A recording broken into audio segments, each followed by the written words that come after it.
So I probably should have started this when I first took the Jeep apart.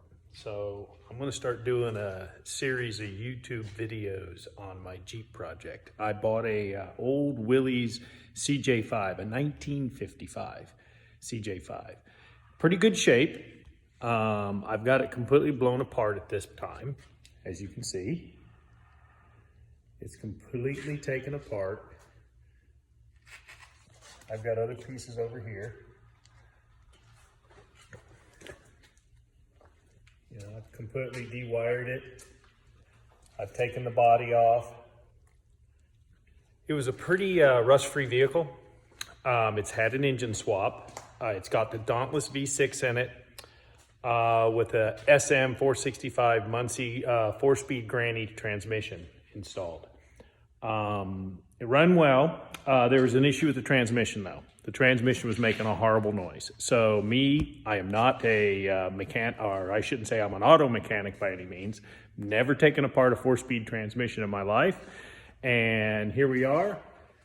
It is in pieces, as you see. It's out of the machine.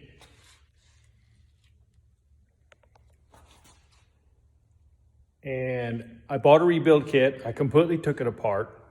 And I wanted to do this video for anyone that's done one of these 465s before, because I ran into a couple problems. And because this thing's had a adapter plate installed for it for the Dana 18 transfer case, that's where I ran into my problem. So, like I said, I just wanted to do a couple of YouTube videos here, and hopefully I can help out somebody here in the future. So as you see, here's the SM465, and right now it's in neutral. So I can spin one side here. And here's your first gear right there. Here's your second gear, third gear, and your fourth gear. Okay, and there's your reverse way down here. Now, as you notice, this bearing does stick out of this housing a little bit. When I initially put this machine together, I sealed it all up and I had this bearing pushed in all the way. But what happens is, if this bearing gets pushed in, you can see right there, I am no longer in neutral. You have to have that gap right in here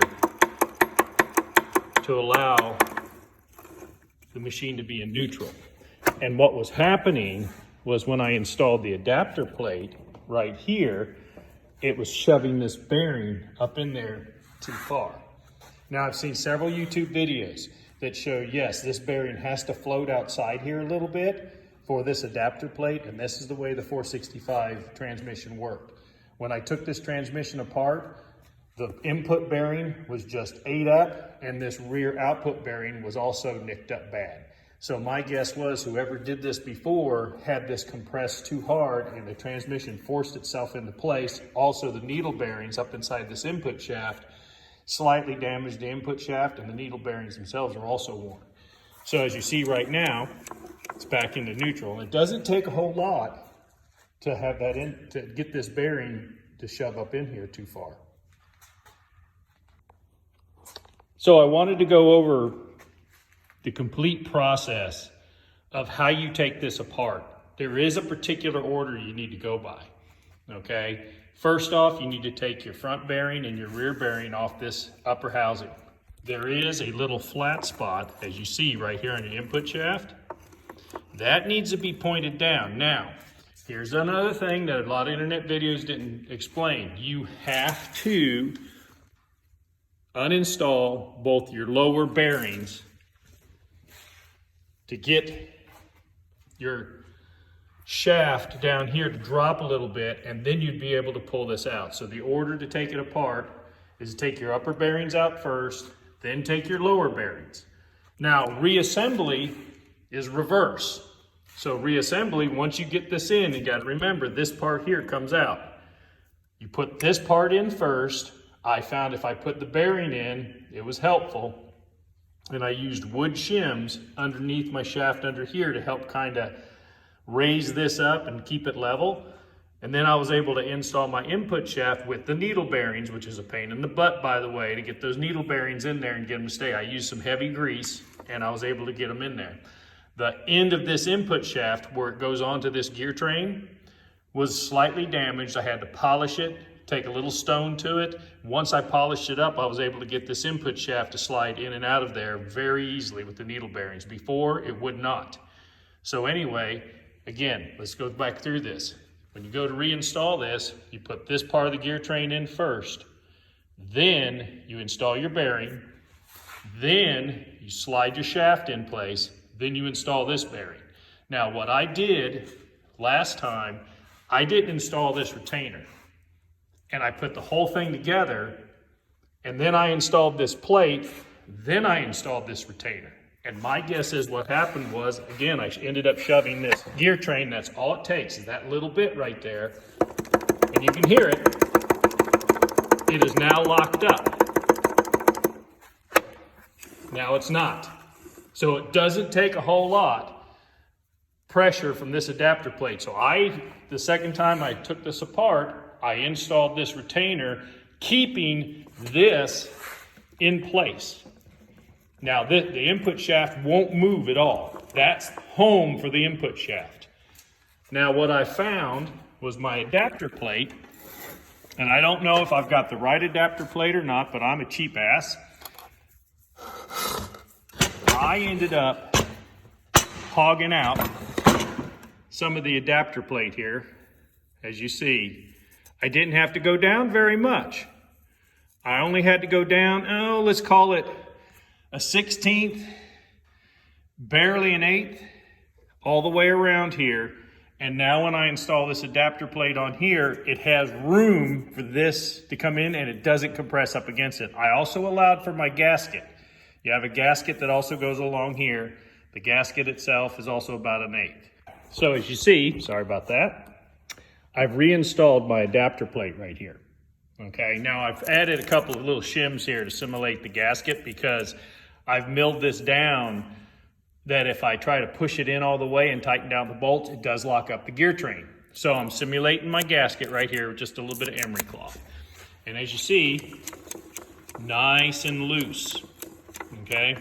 So again, 465, the Muncie 465, I've never taken a 4-speed transmission apart before. I find that it was very easy. Basic tools will get this apart. Once you take those snap rings off the outer part of your bearings, here's one of the old bearings right here. You can pretty much get any type of puller in there. This one was a little difficult because of the depth. My puller wasn't long enough. I had a pair of clamshell pullers, but my rod wasn't long enough to get around the bearing.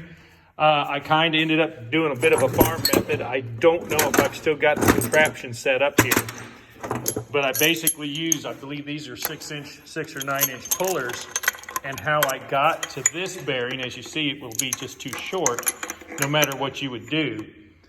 Okay, what I ended up doing was stealing the joints from this one, installing on this, making it longer, and then I just put a clamp on it, and it got enough of a bite, and it pulled it right off. Now these bearings, none of these bearings you need to heat. They do just press on. They press on very easy. I found once you polish up the end of your shaft really good, and you get the bearing started with just a little tappage of a hammer, yes, a little tap with a hammer, just a little tap, and then I use the old bearings going over the top of it right here, and then I would use the old bearing as a drive, and I could very easily tap each bearing in place. The one bearing you have to be careful of is this thrust bearing right here. I think they call it a torsion bearing or something like that, but as you see, there's really no outer race here. Those bearings just sit in a cage. So it's real important, once you install your rear bearing, this is the last bearing you're going to install.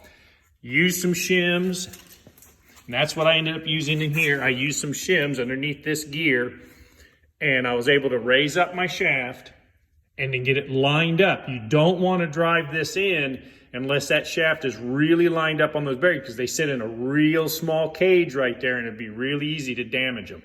So once the shaft is lined up, that almost slides in with your fingers. You know, it takes just very light tap from a hammer, and I use the old bearing as a drive. But again, I'm not a mechanic at all. I've never taken one of these apart before. I use YouTube for a lot of information. There's a lot of it out there. I found this transmission is a very common transmission to put into an old Jeep. And so far, so good. So I'm going to post more videos as we go here, and hopefully you get to see the progress.